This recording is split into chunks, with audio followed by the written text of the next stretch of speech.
Good morning students. आज हम कर रहे हैं 5th unit start EM waves, electromagnetic waves and spectrum. EM wave spectrum मतलब फैमिली ऑफ ईएम वेव्स। इस यूनिट में हम पढ़ेंगे कि इलेक्ट्रोमैग्नेटिक वेव की डिस्कवरी मैक्सवेल ने कैसे की और उनकी क्या क्या करैक्टरिस्टिक्स होती हैं। ठीक है, पहले हम मानते थे कि ये एक सिंगल वेव है, ईएम वेव जो है वो एक ही वेव है। बट जैसे जैसे टाइम पास होता गया साइंटिस्टों ने नई वेव की डिस्कवरी करना शुरू कर दी। ठीक है, तो बाद में हमें पता चला कि ये अलग नहीं है, ये एक ही फैमिली की हैं, एक ही ग्रुप की हैं ये सारी, क्योंकि इनकी प्रॉपर्टी सभी की सेम ही थी। कुछ प्रॉपर्टी सेम रह रही थी, तो हमने देखा कि का सोर्स जो वेव ये एक ही हैं। ठीक है, तो ये हम पढ़ने जा रहे हैं आज। तो सबसे पहले जो है इसमें है कि वेव के बारे में कैसे पता चला, इलेक्ट्रोमैग्नेटिक वेव जिसका नाम रखा मैक्सवेल को कैसे पता चला।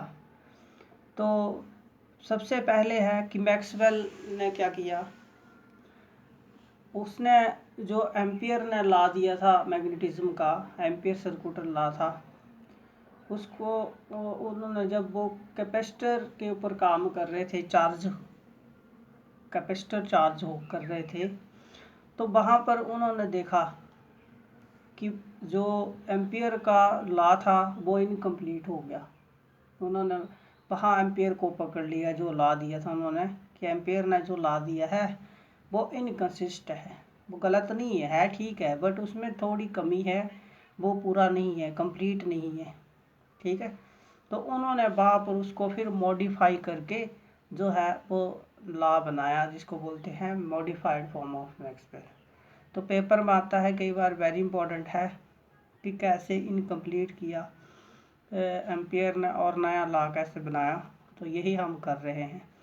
उन्होंने क्या किया था, एक कैपेसिटर लिया था, कैपेसिटर को बैटरी के साथ जोड़ दिया, और बैटरी के साथ जब जोड़ दिया और ये कैपेसिटर लिया, प्लेटें हैं इनकी ए बी।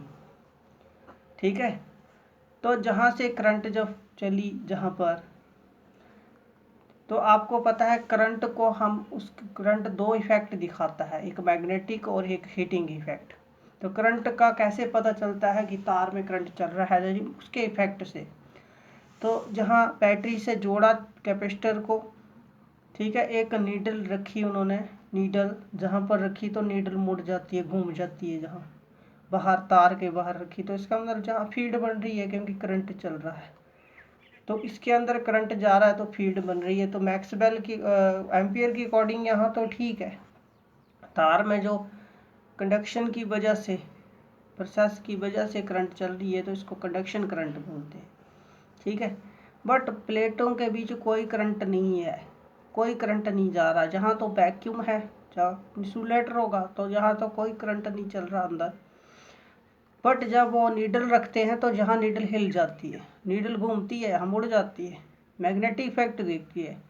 तो मैग्नेटिक इफेक्ट देखो, जहाँ पर कोई करंट नहीं चल रहा फिर भी फील्ड बन रही है।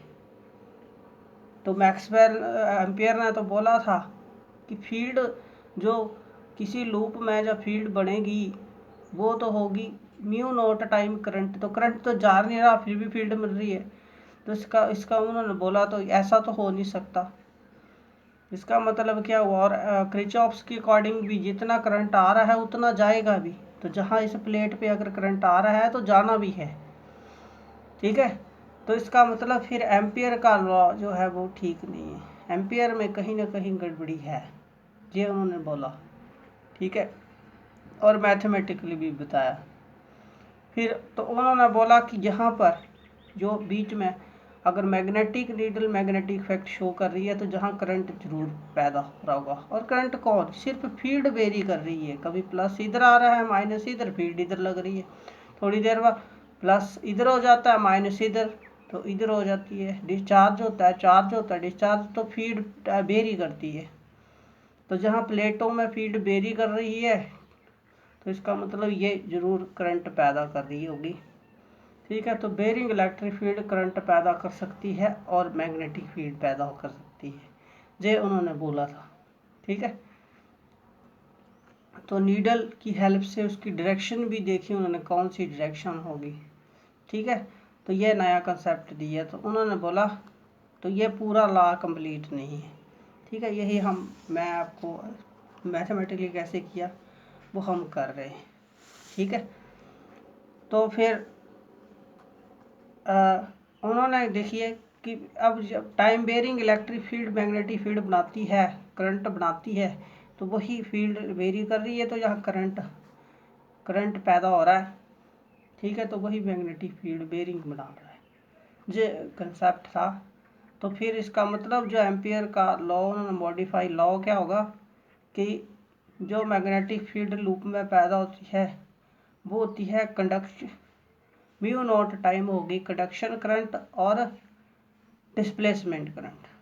इसको नाम दिया बेरिंग फील्ड के द्वारा जो पैदा होता है उसको नाम दिया उन्होंने डिस्प्लेसमेंट करंट।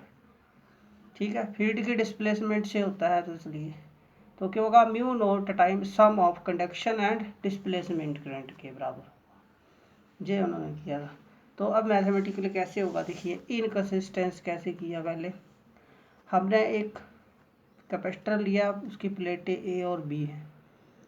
ठीक है, ये दो प्लेट्स हैं, इनको जोड़ दिया हमने बैटरी के साथ, इसको चार्ज करते हैं कैपेसिटर को, प्लेटें भी है बैटरी के साथ। जब चार्ज करते हैं तो क्या होता है, करंट फ्लो करेगा उसमें, मान लेते आई करंट फ्लो करता है, हाई करंट फ्लो कर रहा है। ये करंट टाइम के साथ वेरी करता है, पता है आपको, पढ़ चुके हैं पहले। ठीक है, तो टाइम के साथ वेरी करता है। अब हमने दो लूप बनाए, एक लूप हमने C1 बनाया ए प्लेट के लेफ्ट साइड और C2 प्लेट बना ए के राइट साइड बनाया हमने, और ये माना कि ये दोनों लूप जो है बड़े इन्फिनिटली क्लोज हैं, कि अगर इस लूप में फीड जाती है तो उसका संपर्क जरूर होगा। ठीक है, ये हम मानते हैं, ये दोनों लूपें बड़ी क्लोज हैं। ठीक है, तो एम्पियर लॉ लगाते हैं, तो एम्पियर लॉ यहाँ पर लगाया लूप 1 पे, तो एम्पियर की अकॉर्डिंग लूप 1 पे लगाया हमने, तो flux magnetic flux field flux जो है C1 लूप में होगा वो किसके बराबर होगा, म्यू नॉट टाइम जितना करंट चल रहा है, करंट आई जा रहा है, इसके बराबर होगा। और लूप 2 के लिए क्या होगा, magnetic flux throw loop closed loop C2 कितना होगा, 0 का, क्योंकि करंट वहाँ कोई नहीं चल रहा, तो 0 होना। तो एम्पियर की अकॉर्डिंग ये दो इक्वेशन आ गई। अब ये जो C2 है प्लेटों के बीच में है, तो करंट नहीं जाना, ये यहाँ आ गया। बट दोनों लूपें क्या हैं, बहुत क्लोज हैं, इन्फिनिटली क्लोज हैं। अगर इन्फिनिटली क्लोज हैं तो क्या होगा, पहली का करंट क्या होना, पहली का करंट जो पहली लूप है इसी करंट के कारण जो फील्ड बन रही है वो भी यहाँ बनेगी। तो इसका मतलब क्या होगा, ये फ्लक्स और ये दोनों क्या होंगे, बराबर, ये दोनों बराबर होंगे। ठीक है, होने चाहिए। ठीक है, तो ये दोनों बराबर होंगे। बट इन इक्वेशन से अगर हम देखें तो पहली बता रही है कि करंट है तो फील्ड वहाँ लूप में होगी, ये ठीक है। बट दूसरा वहाँ अंदर करंट नहीं है तो फील्ड नहीं होनी चाहिए, बट वो पास में है तो फील्ड है वहाँ पर, नीडल से भी देखा आपने।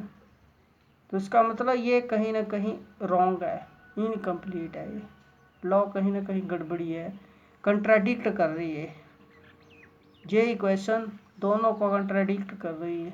तो ये क्या है, इनकम्प्लीट है, दिस इज इनकम्प्लीट लॉ। ठीक है, 1 2 को ये कंट्राडिक्ट करती है इक्वेशन थी, तो इनकंसिस्ट है। तो इसने मॉडिफाई की, क्यों कैसे किया, किरचॉफ्स लॉ की अकॉर्डिंग, जो जंक्शन लॉ था कि कितना करंट आएगा उतना जाना भी है, तो बीच में ज़रूर करंट जा रहा होगा। तो मैक्सवेल ने जंक्शन लॉ से मॉडिफाई किया कि जो एम्पियर का, उन्होंने ये माना कि कोई एडिशनल करंट बीच में प्लेटों में जाता है और इसका नाम रखा टाइम डिस्प्लेसमेंट करंट, और ये प्रोड्यूस होता है बेरिंग इलेक्ट्रिक फील्ड के। ठीक है। तो एम्पियर सर्कुलर लॉ फिर क्या बनेगा, एम्पियर सर्कुलर लॉ जो होगा वो होगा जो नेट मैग्नेटिक फील्ड प्रोड्यूस होती है क्लोज लूप में वो होती है mu naught times conduction current जो वायर में चलता है और प्लस डिस्प्लेसमेंट करंट जो फील्ड बेरिंग के द्वारा होता है, उनके सम के म्यू नॉट टाइम्स होगी। ठीक है।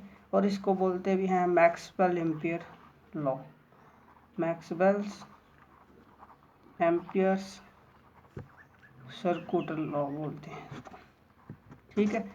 तो ये और ये किरचॉफ्स की अकॉर्डिंग IC आ रहा है, ID जा रहा है, दोनों बराबर होंगे। ठीक है। Law of conservation of charge की अकॉर्डिंग ये दोनों बराबर होते हैं, तो IC इक्वल टू ID होगा। ठीक है। तो ये लॉ है। ठीक है, ये बना, समझ गए। अब इस लॉ की कंसिक्वेंसेस क्या निकली, ये बाद में उन्होंने निकाला भी था, डिस्प्लेसमेंट लॉ। डिस्प्लेसमेंट करंट कितना होगा, तो इलेक्ट्रिक फील्ड की हेल्प से, गॉसेस की हेल्प से उन्होंने ये निकाला था। ठीक है, बट सिर्फ समय नहीं है तो नहीं करेंगे। ठीक है। अब इनकी कॉन्सिक्वेंसेस क्या निकली, कॉन्सिक्वेंसेस डिस्प्लेसमेंट करंट की, कि टाइम मैक्सवेल ने डिटरमिन किया कि टाइम बेरिंग फील्ड जो है वो करंट पैदा करती है, मैग्नेटिक फील्ड पैदा करती है। ठीक है। और ये मैग्नेटिक फील्ड उन्होंने नीडल की हेल्प से निकाला कि ये प्रोपेगेशन जिस, तो ये बताया उन्होंने कि इलेक्ट्रिक फील्ड मैग्नेटिक फील्ड बना सकती है और मैग्नेटिक इलेक्ट्रिक बना सकती है। ठीक है। और दोनों परपेंडिकुलर होती हैं, तो ये तो वेव बन गई। तो देखिए ये बहुत बड़ी अचीवमेंट थी मैक्सवेल के लिए, उन्होंने यही बोला, बहुत बड़ी अचीवमेंट ये है कि ये जो अगर फील्ड इलेक्ट्रिक फील्ड मैग्नेटिक बनाती है और मैग्नेटिक इलेक्ट्रिक बनाती है और परपेंडिकुलर होती है, डायरेक्शन कौन सी होती है प्रोड्यूस करने की, परपेंडिकुलर, एक दूसरे के परपेंडिकुलर, तो ये तो वेव बन जाएगी। दिस इज वेव, वेव पढ़ चुके हैं +1 में। ठीक है। तो इलेक्ट्रिक फील्ड भी होगा और मैग्नेटिक फील्ड भी होगा, आपस में परपेंडिकुलर और डिस्टर्बेंस के भी परपेंडिकुलर, तो ये तो EM वेव, इलेक्ट्रोमैग्नेटिक नाम रख दिया इलेक्ट्रोमैग्नेटिक वेव, तो वहाँ वेव पैदा हो सकती है। तो कैपेसिटर जब चार्ज करते हैं तो वहाँ पर कोई ना कोई वेव ज़रूर निकलती होगी, में भी हो सकता है, ये उन्होंने बोला। ठीक है। तो मेन जो है वो अब ये बात बनी थी, रिजल्ट निकले इलेक्ट्रोमैग्नेटिज्म के, इलेक्ट्रिसिटी और इलेक्ट्रोस्टैटिक और मैग्नेटिज्म। पहले इलेक्ट्रिक फील्ड पढ़ा, magnetic field, magnetic electric current बनाती है, जहां हमने पढ़ लिया कि इलेक्ट्रिक फील्ड मैग्नेटिक भी बनाती है। ठीक है। तो यह हमें पता, EM वेव, वहाँ कोई ना कोई इस वेव का डिस्टर्बेंस वहाँ क्रिएट होगी और वो प्रोपेगेट करती है, फील्ड ए परपेंडिकुलर चलती हैं, तो ये EM वेव, इसका नाम रख दिया उन्होंने EM वेव। ठीक है, EM वेव हो सकती है। ठीक है। तो डिस्प्लेसमेंट करंट से उन्होंने बता दिया कि कोई ना कोई वेव जहाँ ज़रूर बनती होगी। ठीक है। इलेक्ट्रोमैग्नेटिक वेव, कौन सी वेव, ऐसी वेव जिसमें फील्डें परपेंडिकुलर, इलेक्ट्रिक फील्ड और मैग्नेटिक फील्ड वाइब्रेट करते हैं, वेरी करते हैं परपेंडिकुलर टू प्रोपेगेशन। ठीक है। ऐसी उसका नाम बताया उन्होंने इलेक्ट्रोमैग्नेटिक वेव्स। अब मैक्सवेल ने इसका आइडिया दिया था और हर्ट्ज ने ये है जो निकाली वेव्स, EM वेव को उन्होंने डिटरमिन किया और उसकी वेवलेंथ जो थी, फ्रिक्वेंसी जो वेवलेंथ थी 6 मिलीमीटर की थी। तो हर्ट्ज ने एक्सपेरिमेंट किया लैब में और ये निकाली। फिर उसके बाद मार्कोनी ने निकाली, मार्कोनी जो था उसने कुछ किलोमीटर, 50 किलोमीटर की वेवलेंथ फ्रीक्वेंसी तक की EM वेव को फाइंड किया उन्होंने। ठीक है। जो लाइट हम पढ़ते हैं, लाइट भी क्या है, इसको चलने के लिए किसी मीडियम की ज़रूरत नहीं होती है, वैक्यूम में भी चल जाती हैं, क्योंकि कैपेसिटर के बीच में वैक्यूम ही था। ठीक है। तो ये वेव चलती हैं, EM वेव। ठीक है। तो ऐसे जो है पता चला, तो धीरे धीरे हमने और भी साइंटिस्टों ने डिस्कवरीज की और अब कई जो है वेव्स निकाली। ईएम वेव की डिस्कवरी है जिसमें इलेक्ट्रोमैग्नेटिक फील्ड परपेंडिकुलर वाइब्रेट होते हैं। ईएम वेव की मार्कोनी ने कई किलोमीटर तक की वेव। तो आज तक हमारे पास चारों ओर हमारे ईएम वेव्स ही है। ठीक है, समझ गए। अब हमने इनकी करैक्टरिस्टिक्स को स्टडी करना शुरू किया। तो ईएम वेव की करैक्टरिस्टिक्स क्या क्या होती हैं। ईएम वेव्स जो हैं इनका ट्रांसवर्स नेचर होता है। EM wave has transverse nature. EM wave का ट्रांसवर्स नेचर होता है। तो इसको प्रूव करना है कि ट्रांसवर्स नेचर कैसा होता है। पहले करैक्टरिस्टिक्स देखते हैं। तो पहली करैक्टरिस्टिक्स यही है कि ईएम वेव में क्या होता है, electric field, magnetic field, direction जिस साइड वेव जा रही है उसके परपेंडिकुलर वाइब्रेट करती है।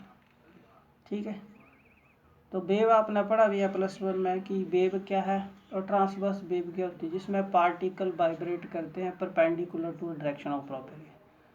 बट यहाँ पर क्या होगा, ट्रांसवर्स नेचर होता है इनका। ये हमने प्रूव की है, मैक्सवेल ने प्रूव भी किया है।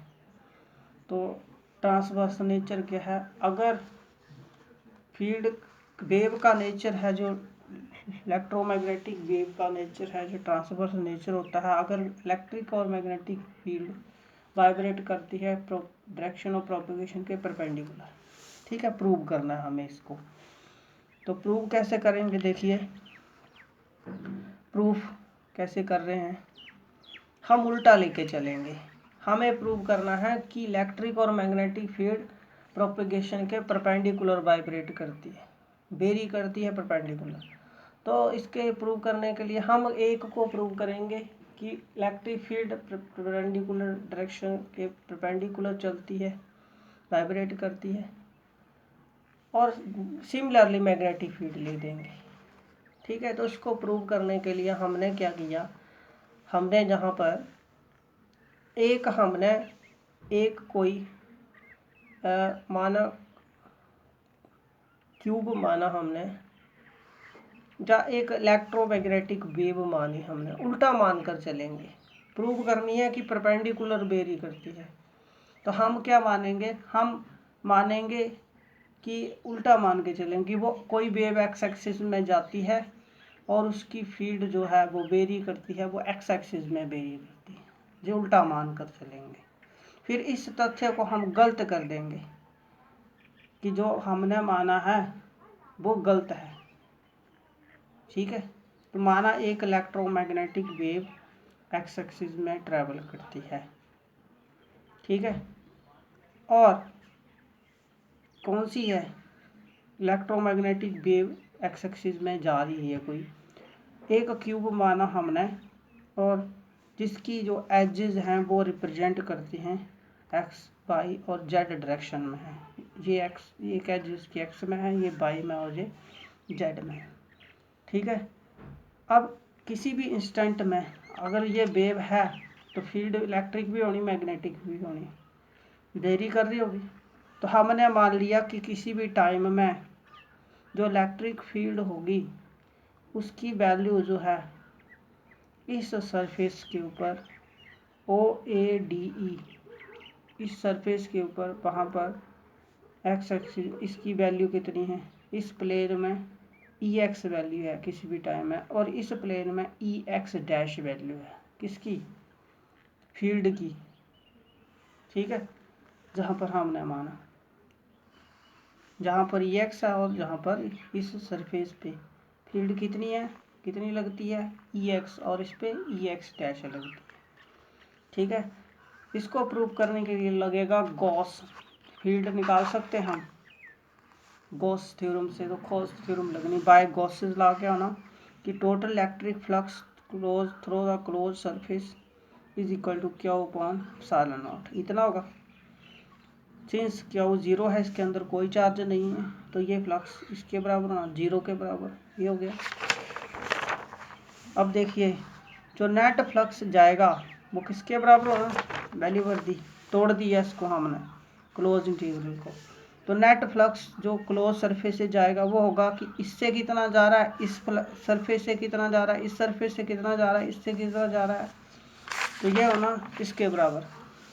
ABCD से कितना जा रहा है plus net flux CDEF plus net flux इतना, ये सभी फेसेस के सम के बराबर होना। ठीक है।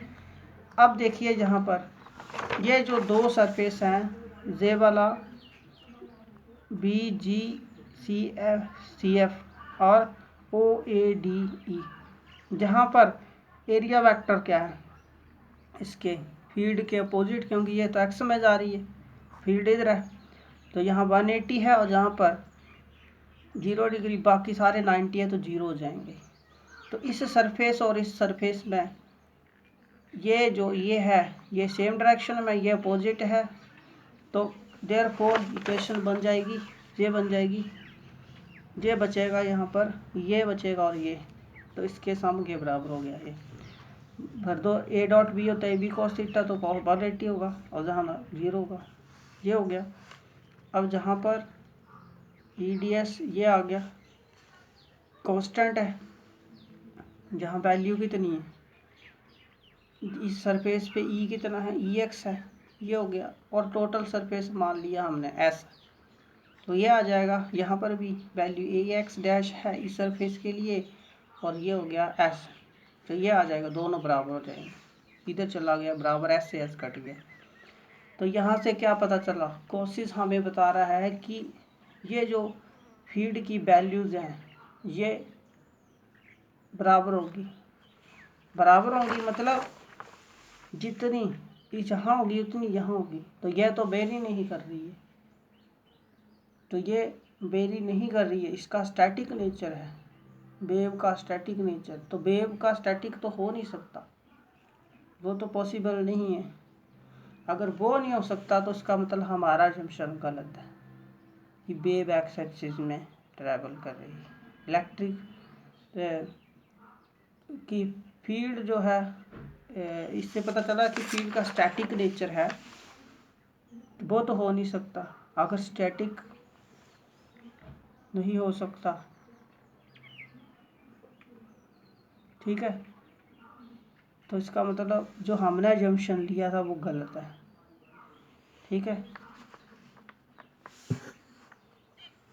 ये नहीं हो सकता तो फिर कहाँ, इसका मतलब हमारा असम्पशन गलत है। तो फील्ड इधर नहीं है, स्टैटिक तो हो नहीं सकती, तो इसका मतलब इधर नहीं है, एक्स में नहीं है, तो फिर कहाँ होगी, एक्स में अगर नहीं है, ये असम्पशन गलत है, तो इसका मतलब क्या हुआ, परपेंडिकुलर होगी फिर। तो फील्ड जो है वो प्रोपगेशन के परपेंडिकुलर वेरी करेगी, ये प्रूव करना था, हो गया प्रूव, विच इज़ प्रूव्ड। तो सिमिलरली मैग्नेटिक फील्ड भी परपेंडिकुलर वाइब्रेट करती है, तो EM वेव का ट्रांसवर्स होता है। ठीक है, ये हो गया हमारा। अब नेक्स्ट करैक्टरिस्टिक्स हैं इसकी, जो है इलेक्ट्रिक फील्ड की,